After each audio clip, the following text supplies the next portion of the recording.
Hi, this is David at Mash IT, and tonight we're going to be taking a quick look at the new Alienware M15 R5 different keyboard options. Now on the left hand side we've got the base model keyboard, which is a standard membrane keyboard in a UK ISO layout. And on the right hand side we've got the per key cherry mechanical keyboard that Alienware have just introduced. Now this is per key RGB and comes in only one option, which is a US ANSI layout. So I fired up Alienware Command Center on both of these machines, and to quickly show you the difference on the lighting to start with before we actually look at the keyboards themselves. Now, with the actual membrane keyboard, with the R4 you used to have the option of per key lighting even with the membrane keyboard. With this new R5 you don't get that option, well at least not in the UK, I don't think it's available anywhere. What we've got instead is 4 zones. So if we go into the actual edit lighting on Alienware Command Center, as I hover over the keyboard, rather than being able to select individual keys, I'm selecting, as I hover over, a whole chunk is selected. And we can then individually change any of those chunks to the colour of our choice. And as you see, as I've selected that, that colour is actually taken. So let's make it quite a disgusting theme, just so that we can highlight that fact. Have a nice green, and then a blue. Then once we've selected our profile, we're going to just save it because it does look great. And there we go.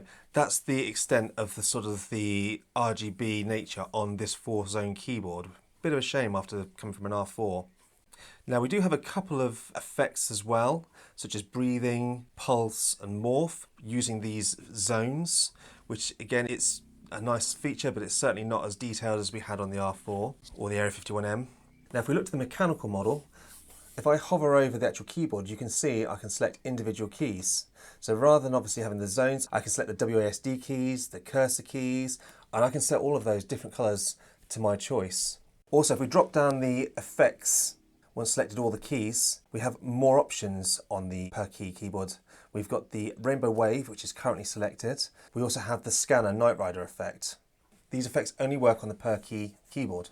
So looking at these two laptops side by side, another thing that you will notice between them is the mechanical keyboard with the per key RGB is an awful lot brighter than the actual membrane keyboard. Now this also makes this mechanical keyboard look a lot more vibrant and a lot more attractive than the membrane keyboard. Now this is a shame because there's no reason for Dell to be doing this between these two laptop keyboards. Another thing that you'll notice with both of these laptops, and this is something that's new to the R5 and really annoying, is the secondary symbols are not backlit. If you had the R3, the R4, you'll notice that they were always, the secondary symbols were backlit. This is a real step back in my opinion, because now in the complete dark, you will not be able to see your media functions and you will not be able to see your secondary functions on the keys themselves.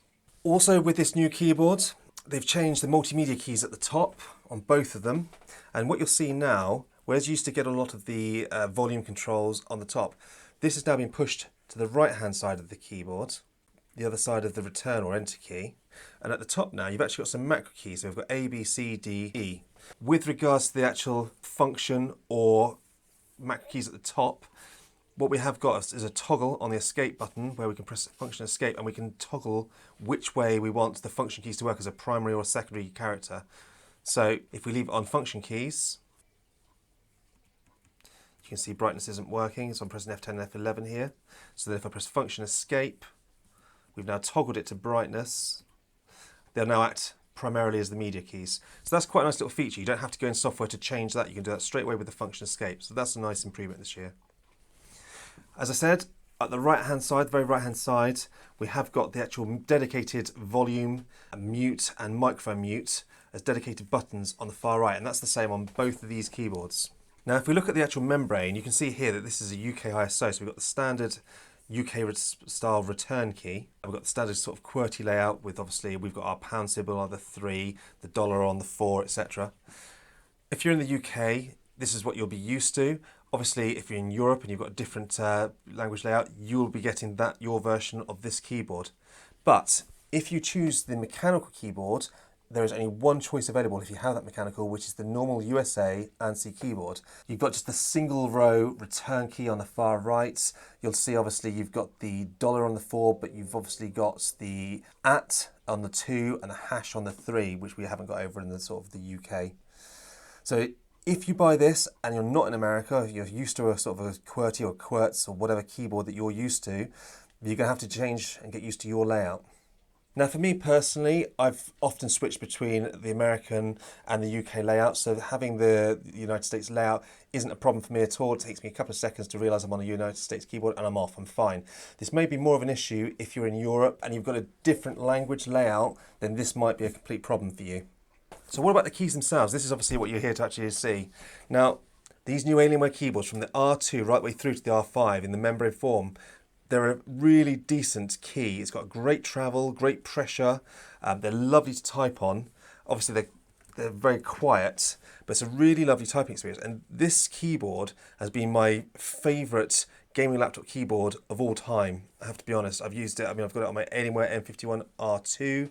We've obviously reviewed the R2s, R3s and R4s of the M15 and M17. We really enjoy these keyboards. So, would I spend the extra money to get this mechanical keyboard? I am a big lover of mechanical keyboards. Now, the only thing I would say is what I was surprised about when I heard that they were bringing a mechanical keyboard is the fact that they're going to make it like a blue switch. I was really expecting this to be more of a red switch, which I think most gamers would have preferred. Now, if you're doing a lot of typing, this is really quite a satisfying keyboard.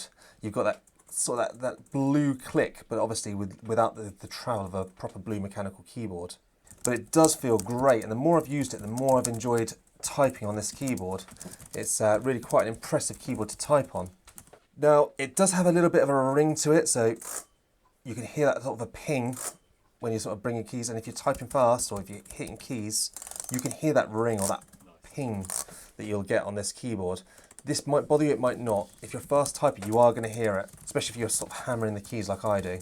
But if it bothers you, I don't know. It doesn't bother me, but I use a lot of different mechanical keyboards and I prefer not to hear it, if I'm honest. So really, for an extra £100 over the stock keyboard with this mechanical keyboard, you are getting a better key feel with this keyboard, but you are also getting a few other features such as this per key lighting, which is really quite nice, and I'll say more effects in the actual lighting software. So this is what you need to consider when you're trying to choose between these two keyboards. Please let me know what you think in the comment section down below. What do you think they should have done with this mechanical keyboard, or do you think this is the right choice? Also, if you've got any questions, pop it down in the comment section down below. And as usual, please hit that like and subscribe button. It helps us to create more content for you. And lastly, thank you for watching.